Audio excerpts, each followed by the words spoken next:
prisons are used for reform or punishment. Some have their differences in opinion about its purpose, but the death penalty displays that punishment and torment is its main goal. In an ever-evolving world, why keep such barbaric tactics?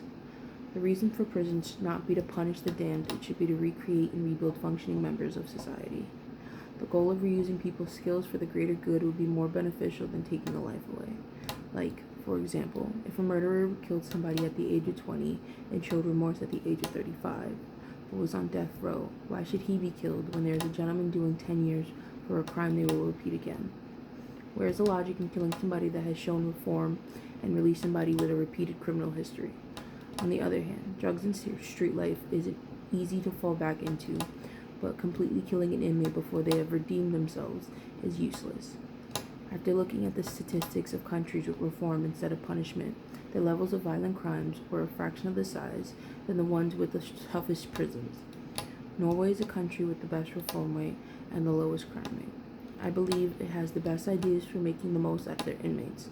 It's all based on the progress, but the process to reform doesn't mean much if the end result is death. Now looking at the death penalty on a moral standpoint, no matter what the person has done, taking a life is no different. There is no higher quality of life over another. And taking a life is still the same whether it's in a legal setting or not.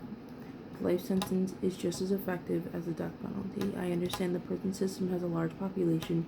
However, I said before, if an inmate shows reform and remorse, they should be released instead of keeping them locked away, wasting more of the taxpayer money.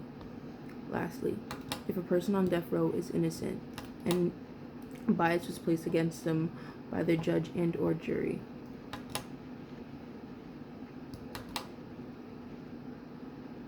now somebody is being put to death for nothing and an innocent life is taken. If they were given a life sentence with a chance of parole, they would have a chance to prove their innocence so they can come back to their loved ones. In conclusion, the death penalty is a barbaric practice, and in a constant revolving world, I think it should be put in the past. With it being a less beneficial than reform, and it being irreversible if an inmate does not prove to be guilty, it serves no purpose in the future.